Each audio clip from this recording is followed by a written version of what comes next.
Bonjour à tous, bonjour Kinshasa, bonjour toutes les provinces de la République démocratique du Congo, bonjour également à ceux qui nous suivent à travers le monde, qui suivent ce magazine Écho Matin. Habituez-vous désormais à ce magazine, à ce programme chaque jour du lundi au vendredi sur votre chaîne. Nous parlons actualité, nous parlons sport, nous parlons culture. Tous les sujets seront le bienvenu sur cette grande table. Alors pour ce premier numéro, nous recevons Ishara Johnson Ishara, qui est coordonnateur national de la dynamique Génération Consciente, notre invité. Bienvenue et merci d'être ici ce matin. Merci beaucoup. Présentez-nous un peu brièvement votre organisation, votre institution. Alors, la dynamique Génération Consciente est une ASBEL. ASBEL, ça veut dire Association sans but lucratif, qui est venue justement pour répondre à une question qui risque d'énerver sur ces plateaux. Ce que nous avons constaté, que l'homme congolais a failli sur tous les plans et qu'il fallait réinventer un nouvel homme. Si vous dites l'homme congolais, ça veut dire c'est tout le monde. C'est tout le monde. Okay. Donc, il fallait qu'on accélère une machine pour réinventer un nouvel homme. Oui. Et c'est pourquoi nous nous appelons Génération Consciente. Et nous acceptons que nous avons failli sur tous les plans. Environnement, n'en parlons pas, quand on est à Kinshasa. Éducation, encore, c'est scandaleux. Donc, économie, là, on est les derniers de la classe. Donc, après avoir fait ces tableaux-là, nous nous sommes dit, est-ce qu'on va rester en train de se poser des questions? Parce que dans le principe de leadership, il y a toujours une question qui est posée. Si vous êtes dans une situation indésirable, qu'est-ce que vous devez faire? Et la réponse est que vous devez la changer. N'attendez pas que quelqu'un d'autre vienne changer cette situation. C'est comme ça que nous avons vu le jour et nous intervenons dans 5 domaines principaux.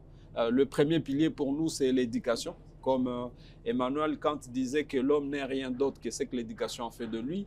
Il a été soutenu par Mandela, même le président chinois Mao Zedong qui avait dit que vous n'avez pas besoin de tuer un peuple avec des bombes atomiques. Il faut détruire l'éducation tout simplement pour l'atteindre. Et vous l'avez atteint. Alors, okay. C'est pourquoi nous investissons dans l'éducation. Nous sommes également dans les droits humains.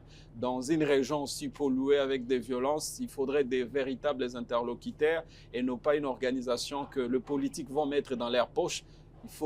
Nous travaillons sur cette question. La démocratie et bonne gouvernance. Ça veut dire que vous êtes un regroupement de plusieurs disciplines? Oui, nous sommes un regroupement de plusieurs disciplines et ça nous permet maintenant de servir à nos compatriotes le peu qu'on peut. Et nous sommes maintenant dans la ville de Goma où nous travaillons sérieusement, c'est-à-dire la province du Nord Kivu. Nous sommes dans la province du Sud Kivu, principalement à Bukavu. Et nous sommes dans la ville-province de Kinshasa avec le collègue sur lequel nous travaillons. Et notre souci, c'est d'arroser vraiment la République. Et voilà le travail que nous essaierons de faire. Bah alors quand même, c'était prévu faire un déplacement pour les États-Unis où vous devriez assister à une conférence, quelque chose comme ça, un séminaire.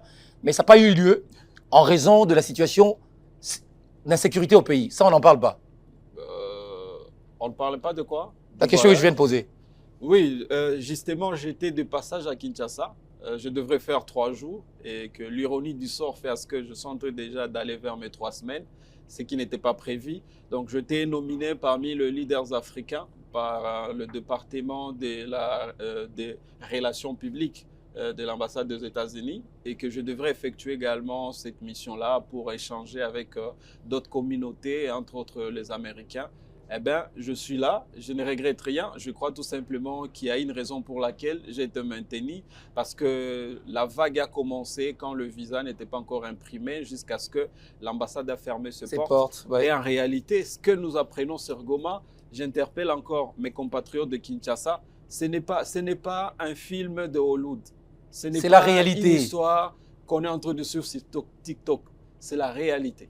On va en parler. Voilà. On est sur ce plateau aujourd'hui, ce matin, pour en parler principalement de la situation sécuritaire. Alors, autre présentation, Billy Issa, que j'ai eu à recevoir 2 ou 3 fois déjà. Un conférencier. En tout cas, j'aime ses prestations.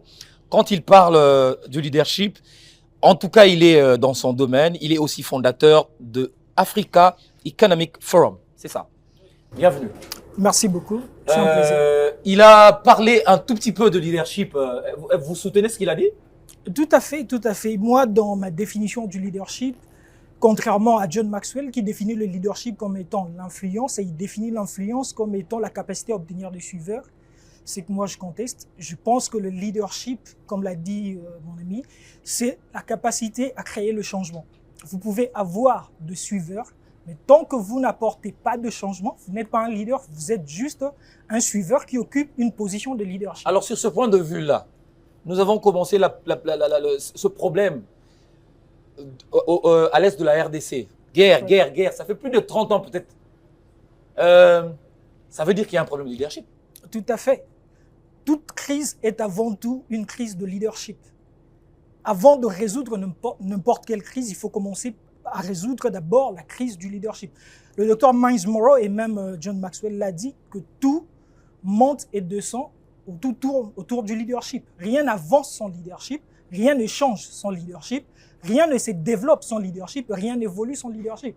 C'est-à-dire que partout où il y a la stagnation ou partout où le chaos règne, il y a un déficit de leadership. Donc il faut commencer par résoudre le problème de leadership, la crise du leadership. La crise du leadership ne veut pas nécessairement dire changer des individus, mais changer la culture et la mentalité du leadership. Ah, ben moi je pensais que quand vous parlez de la crise de leadership, ça veut dire qu'il faut changer les animateurs. Rien à voir. Rien à voir. Si vous changez l'attitude de ceux qui dirigent, vous changez les jeux. Vous changez. Maintenant, comment on peut changer ceux qui nous dirigent? C'est compliqué. C'est compliqué. C'est compliqué, surtout s'il n'est pas né leader. Bon, je ne pense pas qu'on est leader, ou soit je dirais qu'on est tous avec le potentiel de leadership. Mais comme mon mentor, le Dr Miles Monroe, l'explique, l'être humain, la chute de l'être humain, puisque je suis un peu plus du côté du leadership chrétien, la chute de l'homme n'a pas causé la perte du leadership, mais plutôt de la perte de la mentalité du leadership. Ce que nous avons perdu, c'est pas le potentiel ou l'habileté à diriger, puisque Dieu a dit, faisons l'homme à notre image, à notre ressemblance, pour qu'il domine. C'est-à-dire que l'être humain est créé pour diriger. Fondamentalement pour dominer, pour régner, pour diriger, pour administrer. C'est ces potentiels-là qu'il a et qu'il n'a pas perdu. Mais c'est la mentalité, c'est la philosophie du leadership qu'il faut que nous avons perdu, que l'être humain a perdu et qu'il faut réhabiliter. Est-ce que, parlons d'un des problèmes auxquels notre pays fait face, notamment en matière d'éducation, est-ce que vous n'estimez pas qu'aujourd'hui, il faut intégrer la notion de leadership dans les écoles? Tout à fait. La notion de leadership est ce qui va faire en sorte que nous cessons de produire de gens des consommateurs. Parce que déjà, si nous revenons dans l'histoire, nous allons voir que le colonisateur était venu en Afrique, d'abord pas pour coloniser l'Afrique, mais il cherchait de déboucher pour ses produits. C'était à l'heure industrielle. Alors, la colonisation est venue comme une machine pour fabriquer un marché, et qui dit marché, dit de consommateurs. D'où on a formaté l'Africain à être un consommateur. Et pour le formater à être un consommateur, il faut l'apprendre à s'auto-détester, à s'auto-saboter, à détester ce qu'il est, ce qu'il produit lui-même, ou ce que ses ancêtres, l'héritage qu'il a reçu, pour commencer à accepter ce qu'on lui apporte. Et c'est de cette façon que nous devons commencer par transformer le système et le curriculum de notre éducation pour produire des gens qui ne sont pas là juste pour consommer. Et puis, il faut le dire que le curriculum éducationnel que nous avons encore aujourd'hui, c'est ce que nous avons hérité du système colonial. Nous n'avons pas encore défini un curriculum éducationnel. Avant même d'en arriver à l'éducation, il faut commencer par une vision politique, une vision du pays, une vision de quel pays nous voulons et quel modèle d'homme nous voulons pour répondre aux besoins de ces pays. Voilà, merci. On va revenir à ça. L'autre présentation, c'est Jetou Bapilé qui est journaliste ici à Ecopolis et qui nous fera un peu le point d'une activité qui a eu lieu lundi, je crois, c'était hier à Kibomango, on en parlera. Mais je reviens à Johnson Ishara. Ce qui nous intéresse aujourd'hui principalement parce que pour tenir vos conférences comme vous avez l'habitude de les tenir, vous avez besoin de la sécurité. Quand il n'y a pas de sécurité, il n'y a pas de développement. Absolument. Et vous, principalement, vous venez d'une ville qui est aujourd'hui occupée par les rebelles. Une ville, qu'est-ce que je veux dire, dont où la grande majorité de la partie de la ville est occupée aujourd'hui par des rebelles. Il faut bien le dire, je ne voudrais pas être sanctionné ici sur le plateau. Voilà. Parce que le CESAC nous regarde. Hein. Alors, vous pouvez mieux nous expliquer la situation à Goma. Mais avant de parler, par exemple, des origines, j'aimerais que vous nous apportiez un tout petit peu le regard qui est le vôtre, mais aussi en tant qu'acteur politique, parce que vous appartenez à un parti politique. Aujourd'hui, nous n'en parlerons pas. Est-ce que vous estimez aujourd'hui, à la lumière des événements présents, est-ce qu'il faut dialoguer avec le M23? Qu'est-ce qu'il faut faire? Quelle est votre lecture, Monsieur John? Voilà. Gérard, d'abord, je commence par rendre hommage à tous les amis qui sont tombés injustement dans cette barbarie humaine. Parce qu'officiellement, on est en train d'admettre que 3000 étaient assassinés. Mais mes informations sur terrain me rapportent plus de 5000. 5000 personnes. D'autres sources sont en train même d'aller au-delà. Parce que rien n'a... Bon, je ne sais même pas pourquoi le gouvernement pouvait... Vous avez perdu des amis? Beaucoup même. Des personnes que vous connaissiez qui... N'oubliez pas que j'ai été président du Parlement de jeunes du Nord Kivu et j'avais des cellules dans les 18 quartiers de la ville. C'est-à-dire dans chaque quartier, j'avais des jeunes avec lesquels je travaillais. Dans chaque territoire, j'avais des jeunes avec lesquels je travaillais. Et souvent, je faisais des tours également pour qu'on parle de la République. Certains sont partis comme ça. Parce que, comme nous étions en train de le dire, quelqu'un n'a pas fait son travail par problème de leadership. Donc, on est en train d'aller même au-delà. C'est pourquoi j'étais en train de m'inquiéter, même quand le gouvernement prend le 3000, je ne sais pas sur base de quoi. Parce qu'ils ne sont pas là, ils n'ont pas été là pour ramasser ces corps-là. Ces corps qui ont été ramassés par des enfants et qui ont mis ça sur des brouettes, des charrettes, en train de tirer parce que les services étaient quasiment inexistants, parce que les ambulances n'étaient plus là et les quelques qui étaient là étaient saturés. Et Goma ne méritait pas ça. Donc, je réitère qu'à Goma, on a vraiment tué les gens. Et on ça pouvait pas. Donc, pour vous, ça pouvait être évité? Oui, ça pouvait être évité. Mais de quelle manière? Ça pouvait être évité dès qu'on a annoncé que Bunagana est tombé. Parce que moi, j'ai suivi la situation quand le porte-parole militaire au Nord Kivu, à l'époque, c'était encore l'état des sièges. Je dois encore préciser, loin de moi d'abord de tomber dans les débats politiques, parce que là, nous parlons de la République. Et quand on a parlé que Bunagana est tombé, le premier porte-parole des FARDC dans une province sous état de siège est monté au créneau en disant que c'est le Rwanda qui nous attaque. Vous avez encore les images, vous pouvez regarder. Le même porte-parole, il a été contredit immédiatement par le porte-parole du gouvernement, disant que ce n'est pas le M23 et ce n'est pas le Rwanda, et on a demandé au même porte-parole de démentir. Il a démenti. De démentir la première information qu'il avait donnée. La première information que nous sommes attaqués par le Rwanda. Pourtant, c'était juste. Et pourtant, c'était juste. Le général qui venait de tomber sur la ligne de front, le général Chirimwami, qui était gouverneur militaire, à ce moment-là, c'est lui qui était le général au niveau sur l'axe Bunagana. Et que lui-même, on a failli le prendre avec le main. Tout simplement parce que nous sommes tombés dans des coalitions, dans des coopérations avec des voisins dont nous ignorons leurs intentions. Encore une fois. Coopération, vous voulez dire accord? Coopération. Parce oui. qu'il y avait déjà une coopération avec l'armée ougandaise sur l'axe du Grand Nord de la province. Et la même armée est également sur la porte de Bunagana. Mais beaucoup de militaires FARDC qui étaient sur cet axe ont dit qu'ils n'ont pas compris comment l'ennemi est passé par le couloir qui était sécurisé par l'Ouganda. Et nous, en tant qu'acteurs, à ce moment-là, nous sommes montés au créneau, nous avons dit, ne voyons pas Bunagana, voyons la République. On est attaqué et il faut qu'on s'élève. Et jusqu'à la mort du général Chirimwami, vous pouvez voir sa dernière interview, il est en train de dire qu'ils ont reçu l'ordre de politique d'observer les cessez-le-feu. Nous, ça nous a mis mal à l'aise parce qu'on ne comprend pas une situation sous état de siège. État de siège, ça veut dire imposer l'ordre public par la force.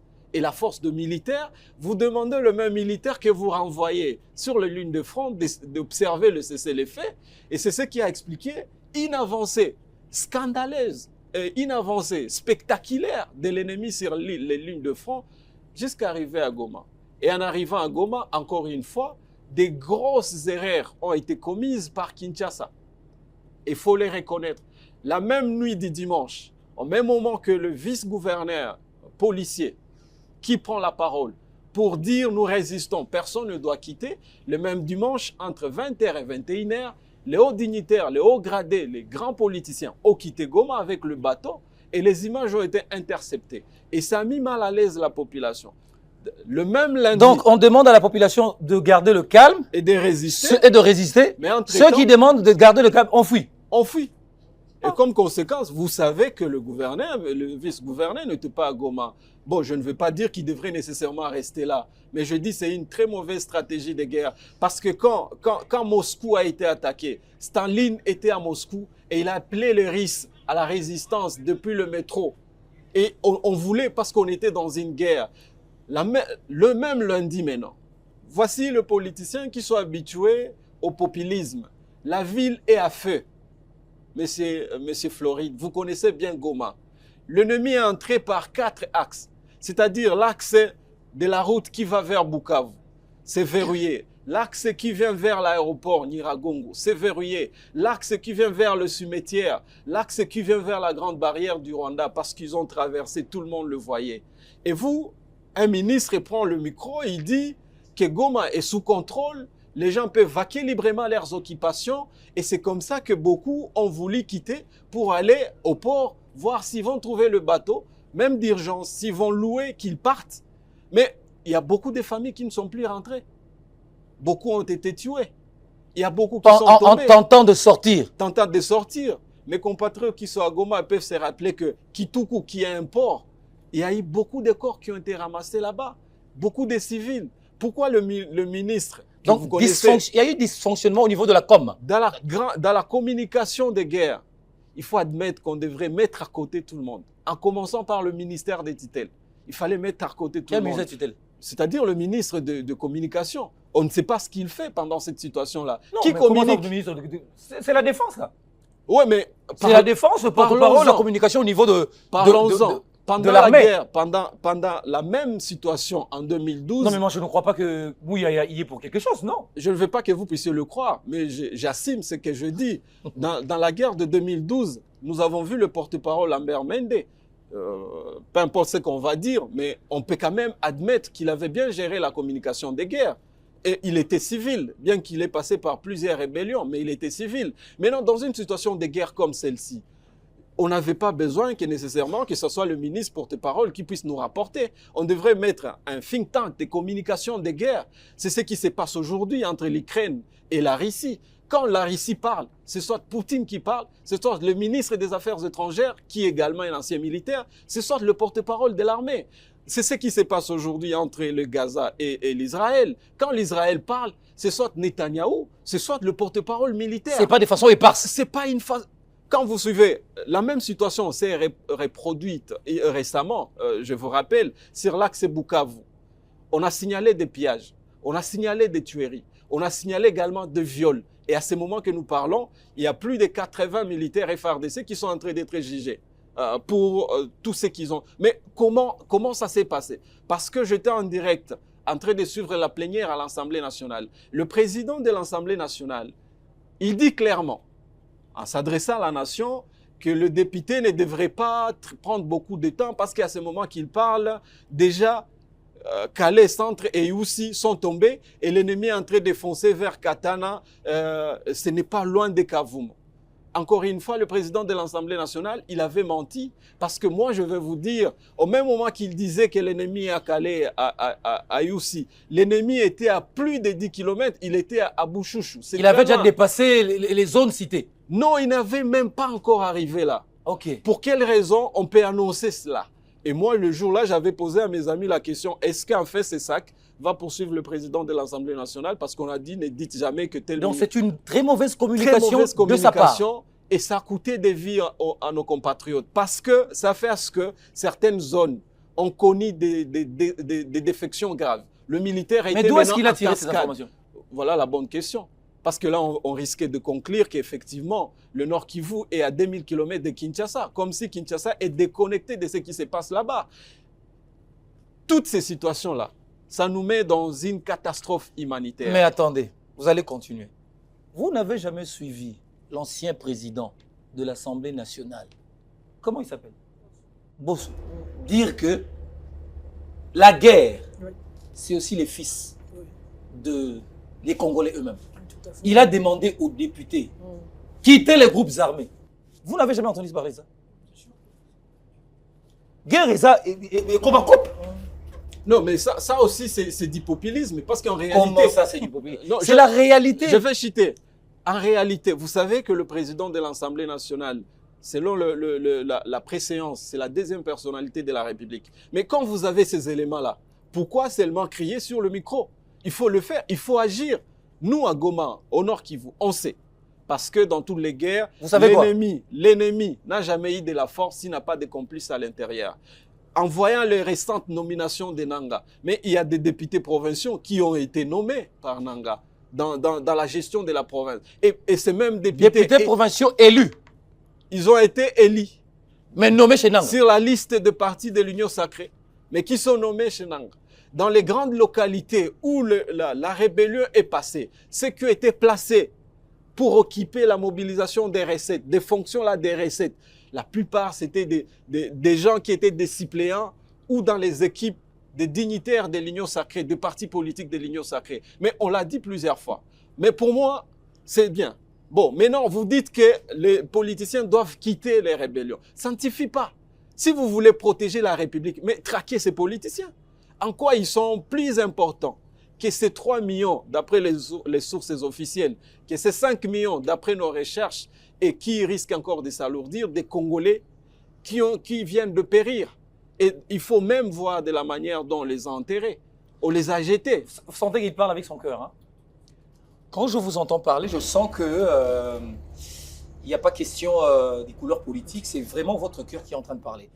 Je préfère parler pour la patrie. Pour la patrie. Alors, Monsieur Billy, moi j'aimerais savoir, dialogue est bien.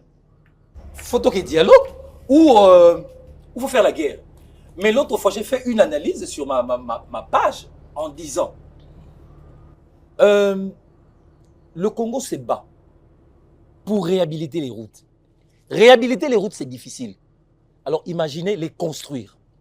On paye difficilement les fonctionnaires. On n'a pas de boulot. C'est difficile de trouver un boulot. Beaucoup de gens terminent les études, tout ça, sans boulot. Guerre, reconstruire, tout ça, bon.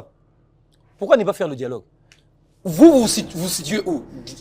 Continuer la guerre ou dialoguer? Avant d'en arriver à se poser la question dialogue ou pas, moi je me pose la question de savoir quel est ce pays le plus faible qui soit dans le monde, dont on peut tuer plus de 6 millions et il n'y a jamais eu de réplique, jamais de réciprocité. C'est un manque criant de dignité. C'est un manque. On peut beau crier sur le plateau de télé souveraineté, souveraineté, mais c'est un manque, un déficit de souveraineté. Parce que quand on est un pays et qu'on peut tuer, on peut violer vos femmes et que vous continuez à avoir une communication comme si on était une ONG, comme si on était un groupe d'ambassadeurs de la paix pour dire tout le temps... Ou l'église. Paix à Goma, je suis béni, etc. Où on voit deux ministres faire le même geste que le joueur, que de joueurs ou que de célébrités. On se pose la question, mais qui décide quoi? En ces moments, qu'on en ait les capacités ou pas, par fierté, par dignité, on devait faire la guerre au Rwanda. Moi, je me rappelle de Kimpavita, de la reine Jinga, qui ont fait face aux colons. Eux, ils n'avaient que de flèches, ils n'avaient pas d'armes, ils n'avaient pas tout l'arsenal militaire que nous pouvons avoir aujourd'hui, mais qu'on est incapable d'utiliser. Vous connaissez l'arsenal militaire de FARDC? Non, mais le peu qu'on a, on peut toujours, et je ne pense pas que vaincre une guerre, je ne pense pas que c'est avant tout une question de capacité militaire. C'est d'abord stratégie. C'est stratégie, et puis c'est l'âme l'âme que vous mettez.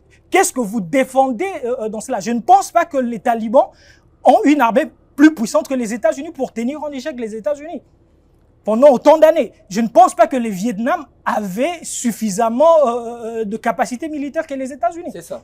Il faut d'abord, et puis cette conscience que nous avons, c'est que nous qualifions de scandale géologique, de richesse, et que nous avons de voisins qui envient ce que nous avons, mais qu'est-ce que nous mettons en place pour avoir cette conscience que nous sommes un pays en danger de plus de 9 côtés.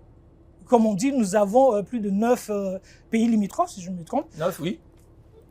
Ça peut finir du côté Rwanda, mais si on ne cesse de fonctionner par le conjoncturel pour entrer dans le structurel... Donc, Billy, vous êtes un va en guerre. Hein?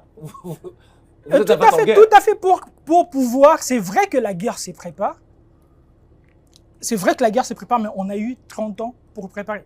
Mon cher ami a parlé, il a dit que tout a commencé quand Bunagana a été attaqué. Et pendant ce temps-là, qu'est-ce qui a été fait? On continuait à préférer à détourner de l'argent, construire un centre financier. Un pays doit avoir deux priorités. Un leader, le leadership, John Maxwell en parle dans le 21 qualités indispensables du leadership, et l'une des qualités indispensables d'un leader, c'est la capacité à connaître, à établir des priorités. Et on ne peut pas avoir de bonnes priorités si on n'a pas de vision.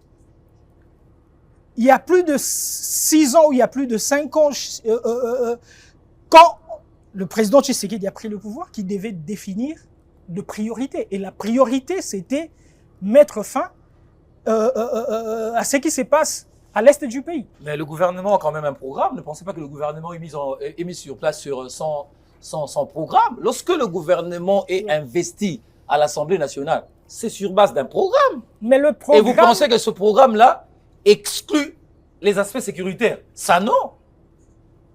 C'est pas ça? Mais il y a une différence entre ce qui est écrit et ce qui est fait. Oui. Mais aussi, moi je pense que la vision c'est au-delà d'un programme. Un programme c'est limité dans le temps, mais une vision c'est transgénérationnel.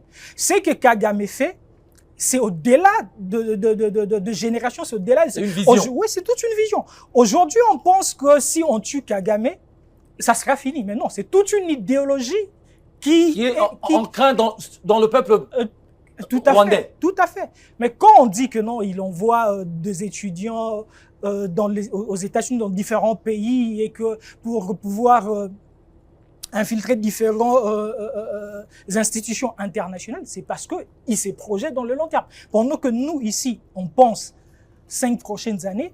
Et l'un des problèmes que j'ai évoqué dans un article que j'ai publié, c'est que le président de la République est face à une situation où il est en coalition avec des gens qui se voient, des gens comme étant des potentiels successeurs. Ah, ça, on en parlera. Ça c'est important. Alors, c'est d'ailleurs le combat sans merci que livre l'UDPS aujourd'hui, de considérer les gens comme Vital Kamerhe, Bahati et compagnie comme des potentiels successeurs. Et c'est ça aussi un autre front contre le président. Tout à fait, et il ne s'en cache pas. Déjà que l'accord qu'on appelle cash avait prévu ça. Avait prévu, absolument. 5 ans pour l'autre, 5 ans pour l'un, 5 ans pour l'autre. Et maintenant qu'on est en mode 10 ans, je pense que Vital Kamerhe se voit naturellement comme étant le dauphin ou le successeur naturel du chef de l'État. Est-ce qu'il représente un danger pour lui? Je ne peux pas le dire, mais en analyste, dans ma lecture, je pense que, en analysant la situation sécuritaire en ces moments, oui. Je pense qu'on sortait d'une situation où le président était en pré-campagne pour le changement de la Constitution. Je ne pense pas que tous ses alliés qui se voient déjà comme ses potentiels successeurs dans le 3-4 ans à venir, qu'ils veuillent un Fachi fort.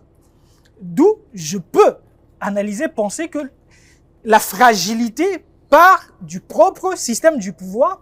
Pourquoi? Parce qu'il y a des gens qui ne voudraient pas que le président soit fort, parce qu'un président fort détruit les ambitions de ceux qui se voient déjà Donc peut-être qu'il serait content de la situation actuelle. Donc il serait non seulement content, mais certainement il y a des gens qui sont également impliqués parce que cette prise facile de Goma s'explique tout. Je ne pense pas que notre armée soit nécessairement inférieure, mais je pense qu'il y a une trahison intérieure qui peut être égale, qui peut expliquer tout ce qui c'est face à cette avancée rapide de M23. Merci Billy.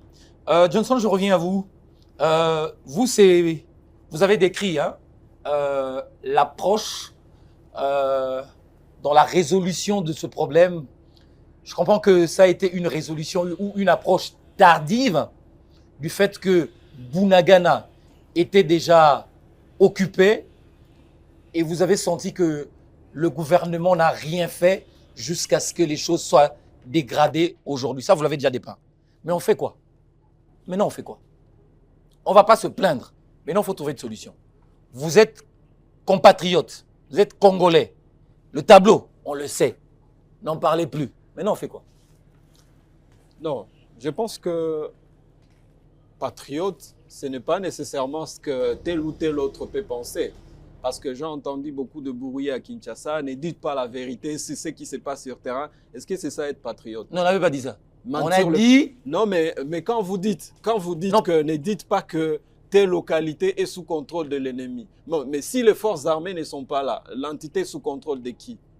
Et vous voulez qu'on monte le peuple? Non. Donc, je pense le gouvernement voulait contrôler l'information. Le gouvernement évitait la désinformation. Parce que l'ennemi désinformait aussi. Je sais. Oui. Et le gouvernement n'est pas là pour jouer à la sensationnelle. Le gouvernement est là pour mettre des stratégies, même pour bloquer le jeu de l'ennemi. Si l'ennemi a une armée numérique, qu'est-ce qui nous manque pour ne pas en avoir? Donc, quand vous dites ça, vous traumatisez encore davantage la population. Et comme conséquence d'être un gouvernement qui réagit aux émotions et aux agitations, on a bloqué la ville de Goma pendant 4 jours sans communication. On a coupé toute la connexion dans une situation de guerre. Mais il y a des familles qui devraient savoir papa est où. Mais moi, je vous dis, jusqu'à présent, il y a des gens qui me disent ils ne savent pas où sont leurs parents, ils ne savent pas où sont les enfants, parce que le jour que papa devrait dire là où il va, il n'était pas connecté. Et le gouvernement, donc, devrait éviter de jouer à cela. Alors, avant qu'on puisse parler de ce qui doit se faire, nous devons faire un diagnostic. Le diagnostic, il est celui-là. Vous le savez très bien. Le 1-23, je l'avais encore dit, je réitère, n'existait plus. Depuis 2013, l'M23 n'existait plus. Et pour votre information, attendez, je vais vous en parler. Apaisez-vous. Allez-y, mais je veux revenir sur ça. En 2012, Runiga, c'était un pasteur, c'est lui qui était le président. Lors de la défaite, il s'est retrouvé dans un camp des réfugiés au Rwanda. C'est lui qui était le chargé des opérations. C'était le colonel Séraphin Mirindi. Il s'est retrouvé au Rwanda. Bertrand et les autres se sont retrouvés en Ouganda. Ceux qui étaient au Rwanda, la plupart se sont convertis en pasteurs. Ils ont abandonné carrément cette politique parce que la défaite était déjà consommée. Alors, le meilleur diagnostic, c'est de savoir, par exemple, le chef d'état-major adjoint de la rébellion aujourd'hui, les terroristes, le Rwanda, c'est quelqu'un qui a été arrêté à Kinshasa. Alors, le meilleur diagnostic, c'est de savoir qui est venu dire à l'oreille du président que ces messieurs méritaient d'avoir une grâce présidentielle. Qui est venu dire ça? Monsieur Zantoto, vous savez également. Vous revenez sur le problème. Allez-y. Non, ça, c'est l'histoire. C'est pas l'histoire, ce sont des faits. Mais ce sont des faits historiques. Quand Minova est tombé, oui. Minova, je vous informe, c'est la plus grande cité du territoire de Calais. Quand vous quittez le Nord Kivu, celui qui a pris en assaut cette localité, c'était quelqu'un qui était arrêté également ici à Kinshasa. Qui a bénéficié de la grâce. Qui a bénéficié de la grâce présidentielle. Qui a mis ces gens sur la grâce présidentielle pour qu'aujourd'hui ils fassent la guerre à la République? C'est là qu'on doit commencer. Quand je suivis la communication du président de la République, un journaliste courageux, il lui a posé la question, qu'est-ce qui s'est passé pour qu'une délégation du M23 se retrouve à Kinshasa? Et pourtant, d'après le gouvernement Matata, l'M23 n'existait plus. Mais il y a une délégation qui a fait 14 mois à Kinshasa. Le président de la République a répondu. J'ai encore de vidéos si vous voulez en avoir. Il a dit qu'il reconnaît avoir invité ces gens, mais il ne les a pas rencontrés. Mais celui qui les a rencontrés, c'était le vice-premier ministre de l'Intérieur de l'époque, Gilbert Kakonde. Mais le président ignore de quoi est-ce qu'ils ont parlé. Vous trouvez ça normal? Et parmi ces délégations-là, s'est trouvé le porte-parole, aujourd'hui, Willy, qui ingérait la République du matin jusqu'au soir. Donc, qu'est-ce qui s'est passé? On finit cette étape. Maintenant, aujourd'hui, nous sommes dans une situation, je suis tout à fait d'accord, je suis pacifiste, je suis non-violent, mais je sais, j'ai enduré des choses dans cette province. Moi, je vous dis que vous avez la chance sur ces plateaux d'avoir quelqu'un qui a fui dès le bas âge la guerre de 96. Je vis comment les personnes sont tombées devant moi et les gouttes de sang m'est tombées dessus parce que moi, j'étais de courte taille.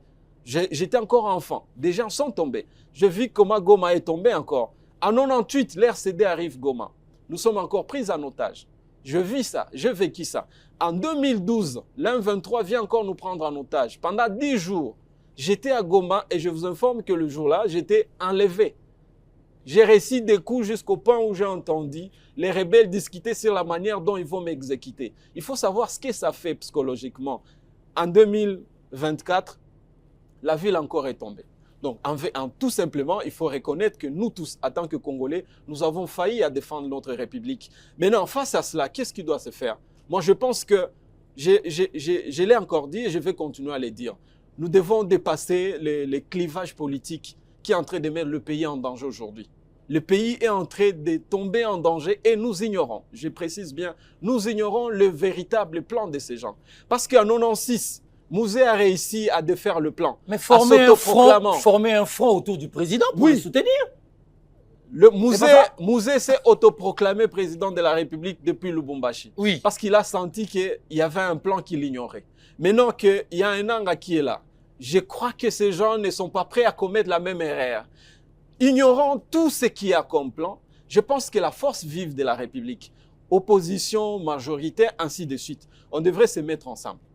Ceux qui sont au pouvoir, je vais bien, j'ai entendu... Se mettre ensemble? Oui, se mettre ensemble pour parler de la République. Ça veut dire quoi autrement? Ça veut dire se mettre ensemble pour parler. Est-ce que le français n'est pas clair à ce niveau? J'ai entendu un secrétaire général d'un parti politique qui a expliqué pourquoi il a décidé de se taire. Je préfère qu'il continue à se taire. Parce qu'il y a des discours incendiaires qui ne favorisent pas la cohésion. Si le Premier ministre Matata, qui était là sur des questions économiques, financières, sur la gestion de cette guerre, est encore là, pourquoi ne pas le voir? Si le président Kabila était là, l'homme qui était le garant de la nation, le commandant suprême des armées, ce jour-là, il est là, pourquoi ne pas le voir? Mais tout simplement, on ne veut pas voir ces gens parce qu'on estime, voilà, moi je suis de l'IDPS et nous devons... Non, ce n'est pas ça la République. Ces pays n'appartiennent pas à l'IDPS. Ces pays n'appartiennent pas aux conseillers qui sont venus par-ci, par-là, autour du chef de l'État. Ça nous appartient tous. Et quand le pays est en guerre, il faut maintenant mettre ce que le philosophe Kamman a appelé à son temps, il faut mettre les intelligences sociales ensemble. Mais pour qu'on y arrive, il faut qu'on arrive à dépasser nos égos. Et malheureusement, quand vous arrivez à Kinshasa, quand vous y arrivez, vous sentez que c'est une capitale d'un pays qui ne ressemble pas à être en guerre. La capitale d'un pays qui ne ressemble pas à être en guerre. Les gens rêvent. Les gens sont là, même quand vous lui parlez de ce qui se passe à Goma, lui il témoigne, donc il ne comprend absolument rien. Mais quand vous suivez même le programme à la RTNC, moi j'aurais bien voulu qu'on consacre par exemple un programme spécial que le pays est en danger. Pourquoi nous faire danser et les gens sont en train d'être enterrés sans cercueil? Pourquoi on peut continuer du matin jusqu'au soir à nous raconter que tel est parti saluer tel et tel autre sur la chaîne nationale et pourtant le pays est en danger? Pourquoi ne pas mettre les drapeaux en berne quand vous reconnaissez qu'il y a eu 3000 morts? Ne fût-ce que les drapeaux en berne. Le drapeau n'est pas en berne.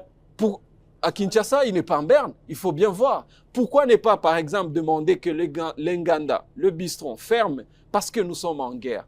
Si nous acceptons que nous sommes en guerre, il y a cette coalition nationale qui devrait se faire. Mais vous ne parlez pas. Votre rôle, c'est quoi? Il faut alerter le gouvernement. Vous êtes silencieux. Mais vous voulez qu'on parle de quelle manière? En prenant l'Assemblée nationale en assaut? Nous sommes en train de le faire. Nous sommes en direct. Nous le disons. Oui. Quand une radio nous invite, nous en parlons. À risque et péril, parce que dans ce pays, il s'est installé une couche de politiciens qui n'aiment pas entendre la vérité. Mais on peut sauver cette République en se disant de vérité en face. Il y a des gens qui ne veulent pas. J'ai entendu également les scandales à la maison militaire. Tout ça, ça devrait nous faire des signes. J'ai entendu Goma, pendant longtemps, on nous a embrayé. Quand on disait que la ville est similitarisée, face à une similitarisation de la ville n'est pas sécurisée. Les gens disaient tu es amateur, mais je expliquais. Parce que celui qui gérait les mercenaires qui étaient à Goma, il avait les grades de major. Ce qui veut dire qu'un major, un strictaire, mais qui a la compétence de donner un général congolais des ordres, vous trouvez ça normal? À côté de ça, vous avez maintenant c'est multitude de Bazalendo. Et encore que, quand on est à Kinshasa, on pose la question, c'est quoi Muzalendo? Chacun a sa manière de dire Muzalendo, ça veut dire quoi? Tu vas nous répondre à cette question, voilà. s'il te plaît. Alors, j'aimerais poser cette question à Billy, parce que Billy, lui, il est conférencier et il maîtrise mieux les questions liées au leadership. Aujourd'hui, entre les opposants, il les a cités, Matata, Moïse, Joseph Kabila, tout ça, entre tous ces opposants-là, et le président Félix, qui doit faire le pas vers l'autre s'il faut parler république et taire nos divergences politiques? Mais naturellement, c'est l'actuel chef de l'État qui doit appeler tout le fils du pays à l'unité. Parce que cette unité, aujourd'hui, est importante. Non, mais lui, il est comme le roi, il est comme le président. Il faut que vous veniez vers lui et dites, mais Excellence, non, monsieur le président, je veux vous voir. Le leadership, c'est quoi? Le leadership, c'est pas juste les titres, c'est pas juste...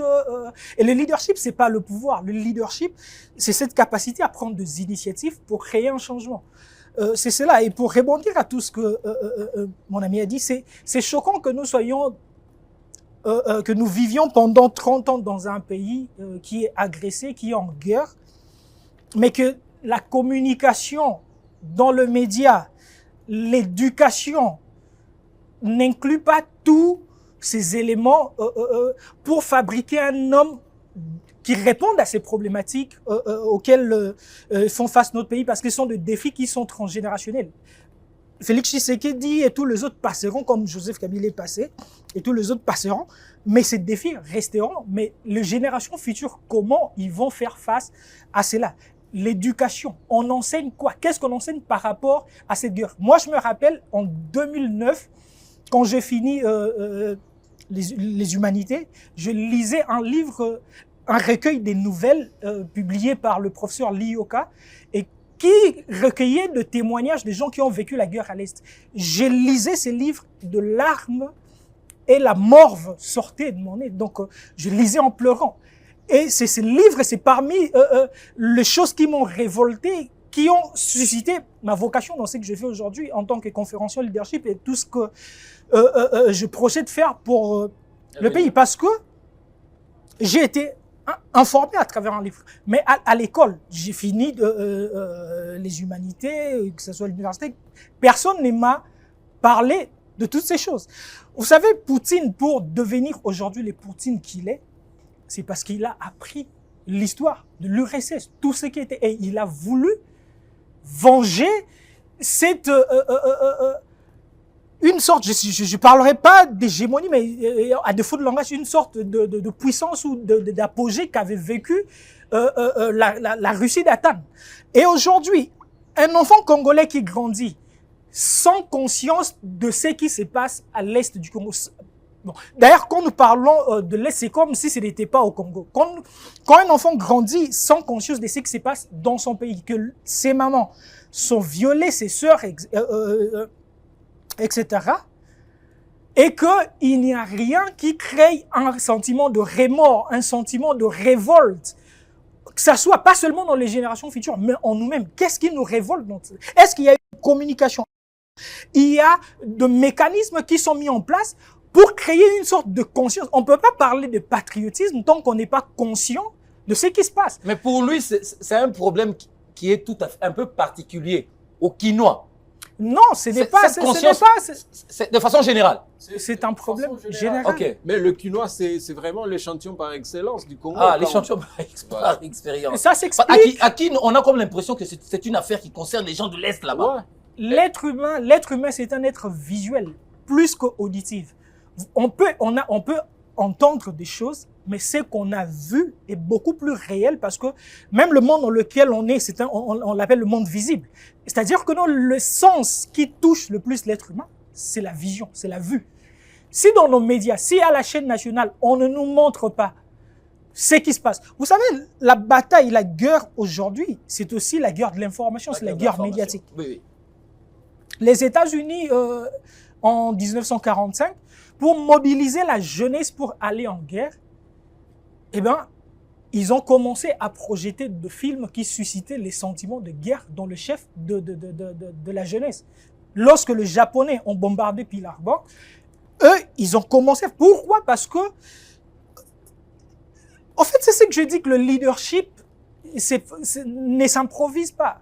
Pour être leader, il faut se préparer, il faut l'étudier. Et je me pose la question, si nous avons des leaders qui se sont préparés, parce que, et si ils sont préparés par rapport à quoi? Parce qu'un leader se prépare par rapport à la crise à laquelle fait face son pays. Moïse, quand il a été sauvé, sa mère a été prise par la fille de Pharaon pour allaiter l'enfant. Et cette mère éduquait son fils. Regarde, tu n'es pas un Égyptien, nous sommes des esclaves ici, etc. Et Moïse a grandi avec cette conscience pour devenir un libérateur. Imagine que Moïse n'avait aucune conscience, aucune information de ces choses. Il penserait qu'il serait chez lui. Il penserait qu'il était chez lui. Et nous vivons dans cette insouciance comme si nous étions dans la cour de Kagame, comme si nous étions dans un confort qui ne dit pas son nom. Il faut on n'échange pas ce qu'on tolère. Il faut... c'est un travail aussi de médias aussi. Hein. Tout à fait. Un travail de médias, mais le temps devait être donné par la chaîne mère. Par la chaîne mère, mais il faut toute une politique, à la fois au niveau de médias, mais aussi le ministère de la Culture. Moi, quand je compare un peu la communication de guerre actuelle, contrairement à celle du temps de Musée, vous sentez qu'il y a une différence. Vous prenez par exemple la chanson Tokufa Pona Congo où les musiciens se sont réunis pour chanter que Pona Musée, Pona Congo, etc. On parle, le contenu, ça mobilise. Ça crée un certain sentiment. Oui. Même moi-même, pour que je prenne une certaine conscience que j'ai aujourd'hui de cette situation, il y a une chanson qui m'a révolté, c'est la chanson de R. Kelly, I Believe. En hommage, en hommage au président Obama. Ok. Cette chanson, quand vous l'écoutez, ça crée des émotions qui révoltent, etc. Et en temps de guerre, les discours, les chants patriotiques, même quand une armée va en guerre, elle scande des chansons patriotiques, il y a des discours qui créent la psychologie nécessaire. Parce que même dans un terrain de foot, avant que le joueur n'aille sur les terrains, il se chauffe. Non seulement ils s'échauffent, mais ils ont une motivation psychologique. Ils ont une préparation psychologique. Il y a un narratif qui mobilise ces joueurs, même s'ils n'ont pas la taille de l'adversaire. Ce qui n'est pas le cas avec le Congo. C'est ce qui n'est pas le cas. Je ne sais pas si... C'est aussi une sorte de négligence parce qu'on se dit que non, on est un grand pays en taille, ou etc. Je ne sais pas exactement. Qu'est-ce qui crée ces manques de conscience pour qu'on ne prenne pas au sérieux, à la hauteur, que chaque jour, il y a un Congolais qui meurt et que rien n'est fait. Faire quelque chose pour chuter, s'il vous plaît, ce n'est pas nécessairement dialoguer. On va beau dialoguer, on va beau négocier comme on l'a toujours fait, mais qui va venger les millions de morts. Et demain, nos enfants, nos descendants étudieront avec des enfants rwandais, peut-être pas ici, mais dans des universités étrangères. On leur enseignera que votre peuple, vos parents, vos ancêtres ont été tués et vos parents n'ont rien fait. Et je ne sais pas quel est le sentiment qu'ils auront en ayant en face d'eux le petit peuple, le petit pays qu'ils nous assujettit aujourd'hui. C'est une inimitié latente qui va demeurer tout le jour dans le chef des Congolais. Vous êtes déçus, visiblement. Psychologiquement, quand je vous regarde, ça ne va pas. Je vais vous dire que il faut plutôt comprendre que vous êtes en face de quelqu'un qui a tout subi comme traumatisme, atrocité dans cette région et qui a cru que ça ne se répétera plus et que malheureusement, ça prend encore de l'insensation. Donc, c'est ce qui nous inquiète parce que dans une ville comme ça, quand ce sont les enfants qui descendent pour ramasser le corps, imaginez, ça atteint quel niveau de cruauté. Quand c'est dans une fosse commune qu'on décide parce que les corps sont maintenant très nombreux, il faut jeter les gens même sans habit et que les enfants sont là en train d'observer ce que ça fait. Moi, j'ai connu ça dans mon enfance. Aujourd'hui, je suis père de famille. Je pensais que mes enfants ne verront pas ça. Je me sens tout simplement impuissant de voir que nous n'arrivons pas à offrir à ces enfants-là les Congos dignes de nom. Et malheureusement, quand on voit ce qui se passe, on se pose maintenant la question, où est-ce que nous sommes en train d'amener notre pays? Il y a des gens qui se sont bâtis, il y a des gens qui sont morts pour cette République. Est-ce que nous sommes en train d'honorer leur mémoire? Le général Baouma, qui était mort après les affrontements de 2013, le général Mamadou Ndala, dont sa famille déjà commence à vivre difficilement, c'est lui qui a été consacré comme héros également. Le général Peter Chirimwami, qui a été tiré dans les circonstances. Je souhaiterais que dans la vérité de l'histoire de ces pays, on doit nous expliquer ça. On ne va pas se fier sur ce qui a été dit. Il y a d'autres choses qu'on doit nous expliquer sur comment il est mort. Alors, face à ça, je ne dois pas être quand même trop souriant. Je dois garder mon sang-froid pour continuer à penser à la République. Alors, vous allez voir également, je pense qu'il y a un autre narratif qui est en train d'être développé par la classe politique congolaise. Et ce narratif, en fait, nous amène à croire comme si, je l'ai toujours dit, comme si nous avons en fait un adversaire hyper puissant qu'on ne peut jamais vaincre, même si on s'est préparé à le faire, parce que lui, c'est la victoire. Et les discours tels qu'ils ont été développés, vous allez voir au même moment, au fur et à mesure que les localités sont en train de tomber, de nombreux membres du gouvernement sont dans les différents forums. Mais qu'est-ce qui se passe dans le forum? C'est-à-dire, il y a des intervenants qui ont été préparés et que leurs discours ont été validés par les organisateurs et qui vont vous raconter ce que vous voulez entendre. Mais est-ce que c'est là qu'on va arrêter la progression d'un ennemi sur terrain? Quand Minova est tombé, vous savez, le président de l'Assemblée nationale n'était pas au pays. Il était au Vietnam. Oui, il était en Asie. Oui, mais au Vietnam, entre nous, nous sommes quand même Congolais. Qu'est-ce que le Vietnam représente aujourd'hui dans les enjeux mondiaux pour que ça préoccupe quand même le président de l'Assemblée nationale? Au même moment, quand Minova est tombé, le président était à Davos pour y faire quoi? Parce qu'on nous a dit qu'il a été le seul président d'un pays dans un forum comme ça. Quand Minova est tombé, le président du Sénat était dans une cérémonie fictive avec le personnel du Sénat en train d'échanger le vœu. Ça veut dire que la situation de guerre était laissée comme orpheline. Et ce qui n'est pas normal, on ne devrait pas multiplier les discours des défaites. Parce qu'on n'est pas aussi un peuple qui doit mériter le défaite.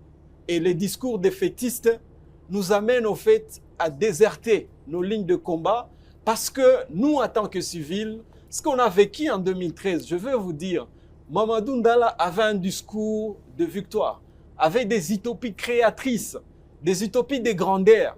Parce que là, il disait, nous ne sommes pas nés pour être vaincus, nous allons gagner. Et qu'est-ce qui s'est passé? Le motard, le maman, parfois le maman préparait des patates douces dans des grosses casseroles pour amener aux militaires sur la ligne de front. Le motard prenait de l'eau, des jus dans les avenues, il mettait sur des motos pour amener aux militaires sur les lignes. Il y avait cette communion-là.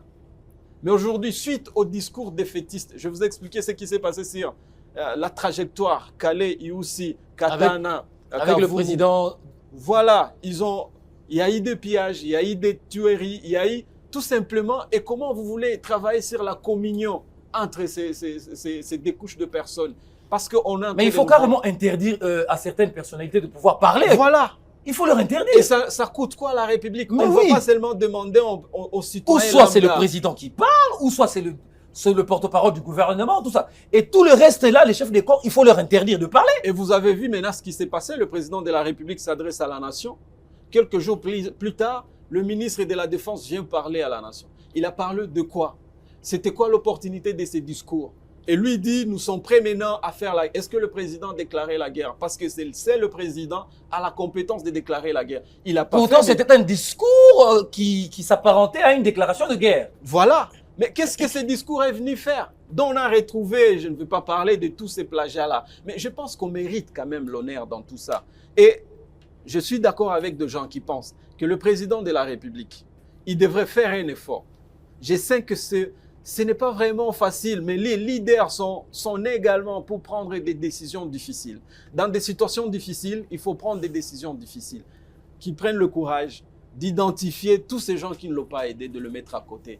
Dans ces pays, il y a des intelligences, M. Fleury. Il faut que le président identifie ceux qui ne l'aident pas, Et même s'ils sont de sa famille. Et il le sait. Parce que justement, après les discours du ministre de la Défense, honnêtement, je savais que 24 heures après, lui-même va déposer sa démission. Être démissionné, ce n'est pas un péché. C'est la vie qui continue. Parce que vous avez mis le pays dans le pétrin. Vous avez contredit les chefs. Les chefs ont dit, nous nous préparons à une riposte rigoureuse. Et puis vous venez, vous dites, préparez-vous, nous allons maintenant engager une guerre avec des discours qui ne répondent pas au contexte. Donc, c'est carrément du n'importe quoi dans lequel nous sommes en train de tomber. Et à ce moment ici, je vais vous dire ce qui s'est passé à Goma. Il y a des familles qui ne quittent plus leur maison. Il y a des gens qui, depuis, ça fait 2-3 jours, ils ont du mal à manger. Parce que les services mobiles, je voulais que Kinshasa les savent, et ceux qui nous sont en train de nous suivre comme des élites, en face un problème à gérer avec urgence. Si vous avez $100 dans votre téléphone, pour aller retirer ça auprès des services, vous devez laisser 10% de votre argent. Donc vous retirez $100, mais vous devez d'abord laisser $10 là-bas. À Goma. Et toutes les maisons de communication sont en train de le faire. On veut encore terroriser la même population. À Goma. À Goma, appelez, vous pouvez poser la même question. Et maintenant, Goma a développé une approche. Ils commencent à envoyer l'argent aux gens qui sont à Kinshasa, qu'ils échangent en francs pour qu'ils puissent envoyer. Parce qu'en francs, ils vont soutirer peu. Pourquoi Goma peut mériter ça et ses environs? Aujourd'hui, nous avons encore un problème parce que toutes ces armes qui ont pililé dans la ville commencent maintenant. Tous ces bandits qu'on a libérés dans la prison centrale, c'est tout le matin qu'on est en train de vous rapporter les cas de mort. Déjà ce matin. Donc les bandits ont repris certaines armes? Beaucoup d'armes. Beaucoup d'armes ont été abandonnées dans la ville. Des camions abandonnés. Et l'ennemi qui est là, il sait également que la ville de Goma n'est pas une petite ville. Aujourd'hui, c'est une ville qui a plus de 2 500 000 habitants. Donc, les habitants de Goma dépassent les habitants d'Igabo dans son ensemble comme pays. Donc, ce n'est pas une petite affaire.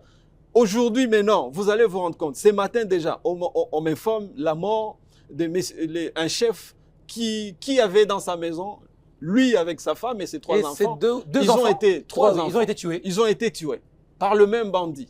Ouais, c'est tout le jour qu'on vous rapporte. C'est tous les jours que 7 quartiers, on tire de balles la nuit. Déjà que les enfants sont traumatisés. Monsieur Ishara, au nom de la vie, au nom du caractère sacré qu'est la vie, qu'est-ce qu'il faut faire d'urgence pour arrêter ça? Est-ce qu'il ne faut-il pas vraiment dialoguer le plus vite possible et ne pas attendre pour arrêter le mal? Parce que le sang continue à couler. Mieux vaut, on dit là, ce sont les juristes qui disent ça, mieux vaut un mauvais arrangement que quoi? Un bon procès. Est-ce qu'on ne peut pas trouver ce mauvais arrangement, l'essentiel, que la vie redevienne à la normale et que les gens mangent? On arrête le sang. Le sang continue à couler. Moi, je veux bien qu'on puisse dialoguer. Je vais vous dire, je veux bien qu'on puisse dialoguer. Mais de quoi, avec qui on va dialoguer? Avec ceux qui mènent la guerre. C'est qui exactement? C'est le Rwanda? Non, mais Nanga et compagnie. Oui, mais on va vous dire, Nanga ne représente rien. N'oublions pas également, l'histoire reste têtue. Nanga n'a pas commencé le front de Bunagana.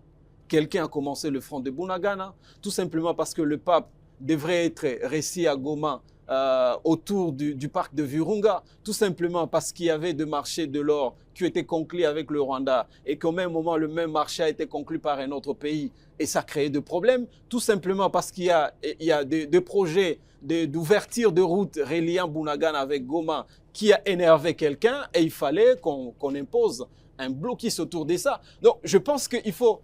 C'est bien bon. Moi, je veux qu'on dialogue. Je veux bien que les gens ne continuent pas à mourir. Je veux bien que nous soyons ce pays qui doit mériter quand même l'honneur. C'est pas pour rien qu'on a dit que nous sommes la gâchette de l'Afrique. Mettons-nous au travail. Mais il faut seulement qu'on sache, on dialogue avec qui. Parce qu'on l'a fait à Sun City avec les RCD. Mais ça nous a amené où? Parce que on a intégré certaines personnalités dans des hautes fonctions de ces pays. Nous sommes quand même parmi les rares pays à avoir donné l'état-major de notre armée à quelqu'un qui n'est pas congolais. Nous avons donné la vice-présidence, quelqu'un qui vient d'une rébellion, nous avons quand même tout donné. Le 1-23 est venu, Kamer a facilité encore les accords du dialogue Amani, où voilà, on nous dit que c'est là que le 1-23 a été énervé, parce qu'ils n'ont pas encore été bien servis. Donc, moi, je me sens très mal qu'on me dise chaque fois que quand un Congolais est énervé, il doit prendre les armes. Quand il va tuer 5000, c'est tout le monde qui s'agenouille pour demander pardon. Nous ne sommes pas cette nation. Nous ne sommes pas cette nation. Alors, il faut faire la guerre. nous sommes quand même un État souverain. Nous sommes un État souverain, nous sommes également des républicains, nous devons être à mesure de nous défendre. Politiquement, diplomatiquement, militairement. Mais si nous nous agenouillons... Mener les 3 fronts au même moment. Et d'une manière simultanée. Aucun front ne doit être séparé de l'autre. Et c'est comme ça qu'on va dire, alors si nous parlons de quoi et avec qui? Mais je ne veux pas, je me sens mal quand je dois suivre les informations et que 6 ministres, chacun dans son coin, il dit, moi je suis dans le sommet à Nairobi, moi je suis dans le sommet à Genève, moi je viens de New York. Et puis comme conséquence quoi? À ce moment que nous sommes en train de parler, vous savez que Iousi, c'est un village du territoire de Calais. Les habitants sont en train de fuir. Calais centre parce que les affrontements sont en cours. Bon, mais qu'est-ce que ces sommets rapportent sur terrain? Et que de l'autre côté, vous allez voir qu'il y a des déclarations. Il faut que ça s'arrête. Il y a des déclarations de beaucoup d'hypocrisie. Au même moment, on veut vous soutenir, mais quand il faut prendre des sanctions sévères, rien n'est fait. C'est ça. Oui, vous aviez à dire. Tout à fait. Je pense qu'on ne peut pas continuer à donner ma réponse conjoncturelle n'a pas problème ou structurel. Ma problème, et je ne sais pas ceux qui n'attendent autoza, tokoki sous komi tout na ceux qui faut ça la guerre, tout faut dialoguer parce que toza déjà la guerre, toza déjà na bitumba. Bitumba eza sous na porte kututé mais eza na kati ya mboka ezuba ville etc. Ouais. Il faut le faire et kobunda bitumba wana sur le front communicationnel et médiatique diplomatique. Pourquoi? Parce que guerre toza nango eza guerre moko économique et géostratégique. Maintenant, qu'est-ce que moi je déplore? Je crois que tu as une confusion na diplomatie na biso. Kokende kolela, kokende koloba partout na mukili que no Rwanda zo ko agresser biso. C'est pas ça la diplomatie. Il y a un diplomatie et puis ça va rien changer. Mais tant que résultat la diplomatie faut se sentir en haut. Diplomatie ça nini kasi. Mais pourtant la diplomatie na biso et apporter ba résultat. Principe élémentaire, il y a diplomatie et ba relations internationales. Et ça que entre ba pays, entre ba mboka qui vos camarades des alarate ils ont intérêt. Président Nyo surtout na mboka Nyo samukili a votama ou soit ba PC bokondi pour répondre na ba problème ya mboka na ye non ya mboka mususu. So qui pays moko ezoko s'ingérer to ezoko ta makambo mboka mususu c'est parce que azan intérêt kuna. Alors c'est que nous devons cesser d'aller demander mais avoir une offre stratégique pour faire des alliances stratégiques et de partenariats stratégiques économiques parce que on va toquer dans les Nations Unies. On te lobby neto mezana koloba Rwanda agressé biso ba koti ba bomi ba etc. Mais ba benyango Nations Unies, c'est-à-dire les ba nation ba sangani etc. et chaque nation est pour un intérêt na. Pendant que bino bozoloba, diplomatie c'est pas de la charité, c'est souvent pas la justice qui fait la diplomatie, c'est plus la force des intérêts. Bosololi et dans le semblant de la télé, la lobby te condamner etc. Mais dans les actions rien ne se passe. Pourquoi? Parce que derrière, dans l'ombre, dans dans l'ombre des choses, il y a des accords, il y a des stratégies de négociation que l'autre fait, que le Rwanda fait, c'est que nous on fait pas. Ce qui se passe dans le stage doit être le découlement de ce qui a été négocié dans le coulisses. On vient pas dire sur beau discours que notre ministre des Affaires étrangères fait, c'est bien bon. Mais ça va influencer aucun pays. Ils vont écouter un très beau discours, ils vont parler pour la beauté de médias pour plaire. Mais dans la politique eux-mêmes, ils disent que ça s'est fait la nuit. C'est pas ce qui se passe toujours. Il faut commencer dans le coulisses et le vote ou soit les sanctions ou les actions qui seront menées ou qui seront dites, ça va découler de ce qui a été négocié. Il faut des alliances stratégiques. Et je ne pense pas que parce qu'on a on va saccager des ambassades, etc. Mais je ne pense pas que les relations internationales, elles allaient figer. Les positions entre les nations sont stratégiques et elles sont dynamiques. C'est basé sur des intérêts et non sur des états d'âme. L'Occident, ou je ne sais pas quel autre bloc du monde, n'a rien à faire de Kagame. C'est pas par amour, c'est pas parce que, je sais pas moi quoi, Kagame est beau ou je sais pas moi, qu'on le soutient. Non.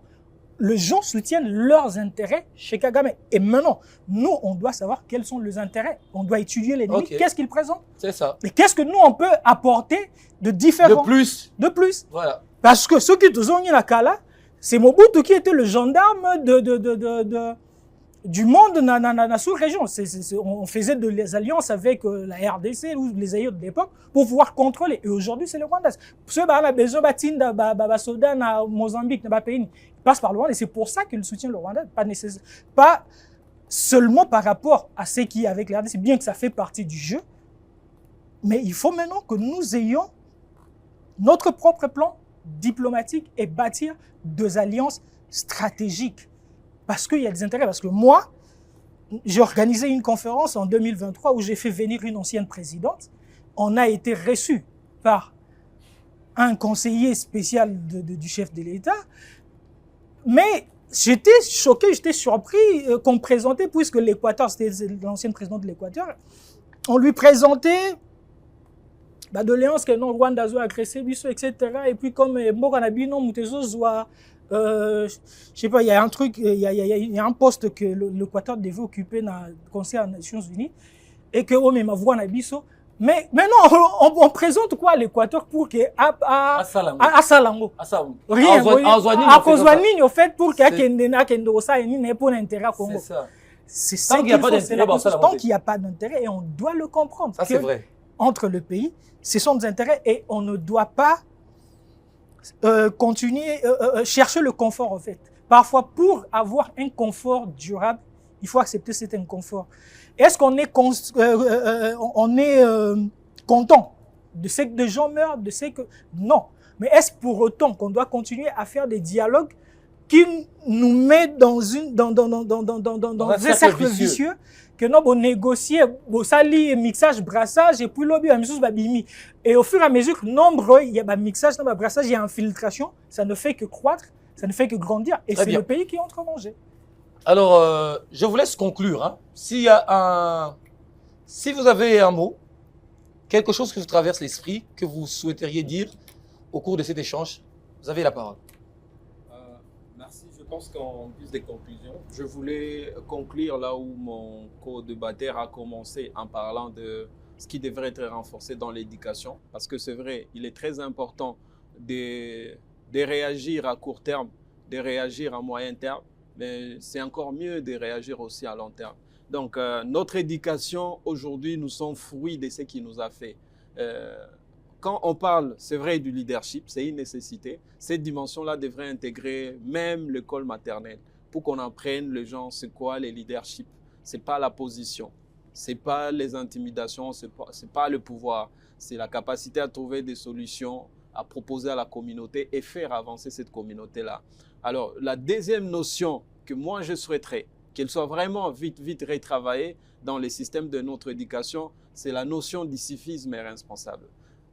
On va dire qu'il y en a, bon, je vais bien, mais les civismes et les SEM dont on parle, c'est le cours qui est souvent donné à l'enseignant le plus médiocre de l'école et parfois mal chaussé et qui ne finit jamais les petits papiers, les petits cahiers là de Kasuku qu'on appelait des 32 pages. Et quand vous lisez les contenus, il n'y a absolument rien. Or, le civisme, ça veut dire quoi? Parce que quand je vois mon frère, je le nomme Billy, quand vous lui posez la question, ça veut dire quoi être congolais?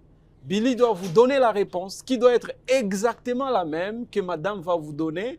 Et je dois avoir également cette réponse-là. Mais entre nous, c'est quoi être congolais? On ne sait pas. Et ça, c'est la faillite de l'éducation. Et ça fait à ce que nous avons des gens, moi je trouve impensable que quelqu'un gère la République et en gérant, vous êtes ministre ou conseiller, on apprend que vous-même là, à vous seul, vous avez détourné plus de 50 millions de dollars. Mais je trouve impensable.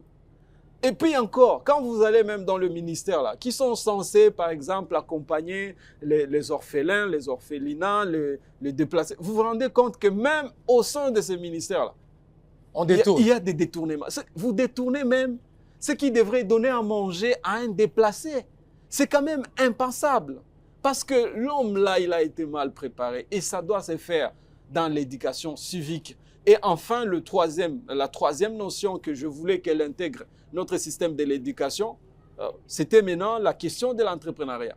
Parce qu'aujourd'hui, nous avons plus de 800 partis, mais nous avons moins de 100 entreprises, grandes entreprises de renommée qui sont connues. Mais avec un peuple comme ça, vous allez avoir un peuple qu'on peut manipuler à tout moment. À tout moment, parce que le billet de $100, ça donne une très mauvaise image. Facilement, vous pouvez trahir quelqu'un. Je vous signale qu'à Goma, ce n'est pas des rimeurs, mais à Goma, à un moment, on faisait louer une arme pour opérer à $15. Donc, si vous avez $15, vous partez pour louer une arme auprès d'un militaire et vous terrorisez les gens la nuit. Tout simplement parce que les gens n'ont pas d'emploi. Donc, si on arrive à contrôler tout cela, ça va nous aider. Mais non, je cite maintenant sur la question de la sécurité. J'implore les acteurs politiques. Bon, parce qu'enfin, je pense qu'en grande partie, je suis déçu. Je suis déçu avec l'attitude des hommes politiques. Je vis quand Goma est tombé, beaucoup sont restés bouche bée. Bouche bée. Personne n'a parlé pour hausser les tons. Mais si c'était une question d'une mauvaise répartition de ministères, on allait voir des caméras, des dictaphones de médias qui sont mobilisés partout pour dire on a été mal servi. Je pense que le Congolais devrait maintenant tirer toutes les conséquences de cela. Maintenant, comme il y a encore une occasion, c'est-à-dire le pays, nous pouvons encore le sauver. Je demande à tous les dignitaires de l'Union sacrée, l'argent c'est bien de l'avoir, mais on ne peut pas avoir l'argent dans un pays qui est en train de mourir. Qui vont être là pour vivre vos actions? Les amis de l'opposition. Je pense qu'il est temps également qu'on puisse voir la République. Ça ne sert à rien qu'on continue à se condamner matin, midi et soir. Les vins tirés, les grosses erreurs sont là. Nous n'allons pas continuer à les citer matin, midi et soir. Les erreurs sont là. Mais maintenant, une occasion, on peut s'asseoir. On va se dire les erreurs dans le calme, mais proposons des voies de sortie pour que cette guerre-là s'arrête. Pour que l'ennemi rentre de là où il est venu. Pour que nous ne puissions pas vendre, comme Kamer l'a dit, que ce n'est pas une vente de la République. On ne va pas vendre cette République parce que personne ne sera à mesure de le faire. La résistance sera toujours là. Et c'est comme ça que nous allons, je pense, donner de l'espoir aux habitants du Nord Kivu, qui ont beaucoup souffert. Déjà aujourd'hui, à Beni, on a tué dans un village 35 personnes, coupées par machette. Qu'est-ce que ces gens ont fait? Là, ce sont les ADF et un groupe armé de l'Ouganda qui attaque en République. Bon, on m'a parlé également qu'il y a d'autres bandes qui sont en train de traumatiser non loin de Kinshasa. Donc, comment on n'arrive pas à gérer notre maison? Notre maison, c'est la RDC. Qui est ce père de famille qui apprendra matin, midi et soir que sa fille a été frappée par le voisin, elle a des plaies partout, son garçon là, on l'amène à l'hôpital parce que encore un voisin. Et qui est ces parents-là? Et comment on va trouver sommeil dans un pays qui est en train de mourir à petit feu? Je pense qu'il y a un sursaut national qu'il faut faire aujourd'hui. Les problèmes sont très profonds. Les gens sont en train de souffrir. Et il y a des plaies qu'on ne saura pas guérir parce que ce qui se passe au Nord Kivu, c'est grave. C'est une catastrophe. Vraiment, c'est une catastrophe humanitaire grave. Vous, avant de vous donner la parole, Madame va faire une restitution très rapidement parce qu'elle a été hier à Kibomango. Mettez M. Masolo, c'était quoi? Bon, hier, nous sommes allés à Kibomango faire une inspection. Nous avons accompagné le chef de la maison militaire, du chef de l'État, par rapport aussi à ce qui s'est raconté sur les réseaux. Il était accusé, hein? Bon, sur les réseaux, sur les réseaux, était à la DEMIAP, c'est là. Exactement. Et mais il n'a pas été arrêté? Non, il n'a pas été arrêté. Okay. Donc c'est une fausse information? Une fausse information. Alors vous avez été à Kibomango, c'était pourquoi précisément? C'était juste pour... il est allé faire une visite d'inspection pour voir le... Parce qu'il y a un nouveau site. Parce que Kibomango, c'est tellement vaste, grand, que les endroits un peu... C'est dans le Grand Bandundu? Donc ça entre dans le Grand Bandundu. C'est un grand site qu'on ne peut même pas délimiter un peu. Donc c'est vraiment tellement grand qu'il y a des endroits qui sont, un peu, qui sont restés vides, que le chef de l'État a demandé au chef de la maison militaire de créer, donc de construire avec l'entreprise Milvest. On va construire des maisons, des habitations? Non, pas des habitations, construire un centre pour formation. de nouvelles recrues. Ah, des nouvelles recrues. Parce que c'est depuis 1960, parce que c'est une première. Les nouvelles recrues, souvent, comme le général a dit, et ils dormaient à sol, donc ils étaient là à la Belle Étoile, ils se couvraient avec de bâches. Mais maintenant, là, on a construit un très grand centre qui a au moins, je crois, 5000 chambres. Parce qu'on a fait les tours, c'est tellement grand, on n'a même pas fini parce que... les travaux n'ont pas encore fini. Non, les travaux sont presque déjà à la fin. Mais c'est tellement grand, Floride. Donc, les bâtiments sont tellement espacés que tu peux faire même 1 kilomètre pour arriver à l'autre bâtiment. Donc, c'est là, il a visité les chambres, il a visité aussi là où les nouvelles recrues vont passer nuit, voir un peu le matelas, les conforts, comment ça se fait. En tout cas, c'est vraiment beau parce que j'avais aussi même donné la vidéo pour qu'on puisse voir comment est-ce que ça a été conçu. Parce que le chef d'État, comme il fait appel aux Congolais d'intégrer l'armée pour qu'ils viennent vivre dans des bonnes conditions, faire un peu de travail. Recevoir l'information dans des très bonnes conditions. Pour que ça ne puisse pas léser, comme on dit toujours, les soldats à la Ressika bien été, à ta formation. Souvent, ils ont traumatisé un jeune, n'a pas place à bon. Maintenant, là, il y a un cadre. Je crois que d'ici peu, lui-même, le chef d'État sera là pour inaugurer ça. Donc, il y a vraiment, je te dis, Floride, l'entreprise Milvest avec les Turcs, c'est waouh. C'est vraiment aux standards internationaux, comme on voit aux États-Unis et partout ailleurs. Parfait. Merci beaucoup. Alors, on va finir avec Billy. Billy qui avait également un mot pour mettre terme à ce magazine. Merci beaucoup. Il y a tellement à dire. Oui. On saura abréger. Oui, je pense que nous sommes un pays en guerre et on doit l'admettre et on doit l'assumer et en prendre conscience.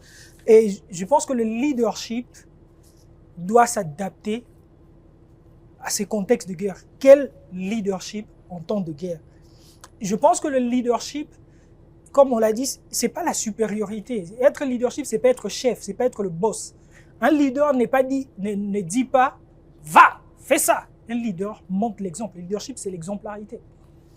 Si vous regardez, par exemple, le président ukrainien, même juste sa façon de s'habiller, ça communique.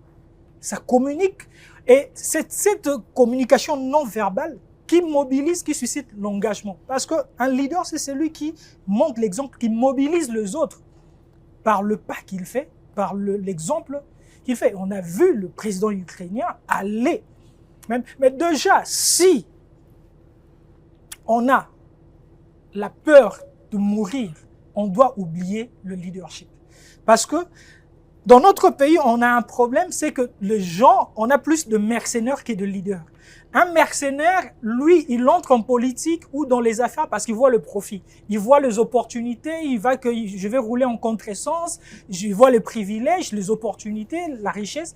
Mais un leader, il voit le défi, la responsabilité à porter. Parce qu'on ne peut pas continuer à accuser Kagame de l'insécurité. On est dans cette situation parce que c'est nous le problème, ce n'est pas Kagame. On est corrompu, on doit arrêter avec la corruption. Et quelle est la guerre que nous faisons avec la corruption? Quelle est l'attitude qu'on démontre aux autres pour que demain, que le jeune ait ces sentiments de dévouement pour embrasser l'armée, même du moins pour quelque temps. Parce que moi, par exemple, je suis en contact avec beaucoup d'Américains et tu vois que la plupart, ils ont fait l'armée.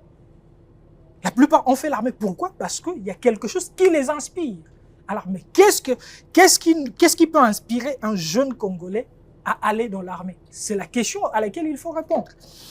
Il y a une autre dimension du leadership où Alexandre le Grand a dit « Une armée de lions dirigée par un mouton sera toujours battue par une armée de moutons dirigée par un lion. » Parce que la différence, c'est l'attitude des leaders. Comme j'ai dit au début, change l'attitude des leaders et tu changes la nation ou l'organisation. L'attitude de la population face à la guerre, face aux défis, ça relève de l'attitude du leader. Et qu'est-ce que le leader dit à la population, aux masses, aux suiveurs, par rapport à ce qu'ils sont? Il a parlé de qui nous sommes en tant que Congolais. Qui nous sommes, qui vous êtes. Ce n'est pas la taille de l'adversaire, mais c'est comment vous voyez. Le docteur Miles Morrow dit qu'un lion n'est pas le roi de la forêt ou de la jungle, je sais pas, parce que c'est pas parce qu'il est le plus intelligent, c'est pas parce qu'il est le plus gros ou le plus puissant, mais c'est à cause de son attitude. Un lion, quand il voit un éléphant, il voit un déjeuner, il voit son repas. Mais un éléphant, quand il regarde un lion, il voit, ah, je suis en danger. Quand nous regardons Kagame, nous voyons un danger. Quand nous regardons Kagame, quand nous regardons la conjoncture, les situations, les défis de notre pays, qu'est-ce que nous voyons? Nous voyons une opportunité pour pouvoir devenir une nation puissante. Qu'est-ce que nous voyons? Une autre dimension que je voulais aborder, c'est la prise au sérieux de la sécurité, que ce soit l'armée, la police. Vous savez, moi j'ai vécu pendant 5 ans en Angola. J'ai été spectateur de choses que je voyais dans 2 films, où de bandits armés ont braqué une banque. J'ai vu des policiers venir avec des hélicoptères, il y avait d'autres sur des chevaux. En Angola? En Angola. Intervenir? En hélicoptère? En hélicoptère. Et ils suivaient la jeep de bandits. Mais ici vous verrez une habitation, une maison comme ça, attaquée par les bandits, parce que sa police, combien? Mais est-ce que cette police, est-ce que cette police est équipée? Que ce soit l'équipement en termes de formation, l'investissement dans l'humain, que ce soit en termes que ce soit en termes d'équipement. Est-ce que les polices sont équipées? Hélicoptère, c'est triste. Cheval, bambois, de chiens qu'on a éduqués par rapport à... Il faut équiper notre police. Est-ce que notre police passe à la C'est la question qu'on se pose. La police, c'est ça. On dit que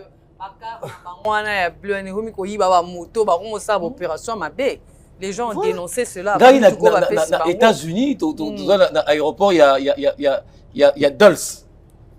C'est Washington Dulles. Dallas, quelque chose comme ça. Namoni Mouamokonobi Oswazwinga. Mais il est venu vers moi. Aleki. Mais ce chien, il est éduqué ou quoi? Très éduqué. Très éduqué. Collègue Yann. On peut prendre encore exemple à Dubaï Police. Mais être policier à Dubaï, c'est un honneur, c'est un luxe. Tu vois le Dubaï Police. C'est-à-dire, policier soka yé vers yo. Je dois bilingue longa. J'étais à Dubaï. Non. Les gens se développent, hein. Oui. On est en train de rêver. On les gens se développent. On peut savoir les cars là qui n'ont même pas de sens et ces moments-là, ils sont en train de faire des braquets, des motos, en train d'introduire des gens faire des braquages avec ces véhicules-là. On appelle ça Kabasseli. Et puis, une police comme ça. Et puis, c'est pas... Tu vois, à Dubaï, par exemple, il y a des caméras de surveillance. La police, tu vois, j'ai été à Dubaï, je n'ai pas rencontré un policier. Ils ne sont pas tout le temps. Ils sont là dans le truc où ils voient des histoires. Dès qu'il y a quelque chose, il y a une intervention qui se fait. C'est ça. Même dans la route, tu trouves la discipline dans la route. Les embouteillages ne traînent pas. Pourquoi? Mais sur l'aéroport, déjà, on a un boulevard. Ok, Goma. Et puis, oui, même au niveau de l'aéroport, tracasserie. Ah, c'est notre pays, mais que Dieu nous aide. Hein. Vraiment. Que Dieu nous aide. Merci. Merci quand même, Johnny Chara. Merci d'être venu. D'être venu, en tout cas, partager avec nous cette expérience, cette lecture, je dirais, correcte hein, des événements, des aspects sécuritaires dans l'Est de la République démocratique du Congo. Votre lecture va beaucoup aider ceux que nous suivent en ce moment. Merci aussi à Billy, conférencier en leadership, fondateur de Africa Economic Forum. Merci pour votre contribution. Merci également à Gétou pour les informations relatives à la descente à Kibomango. Merci à vous de nous avoir suivis pour cette première sortie, ce premier numéro de votre magazine Éco Matin. On se retrouve demain, même heure, avec d'autres invités. Portez-vous bien et à très bientôt avec le même plaisir.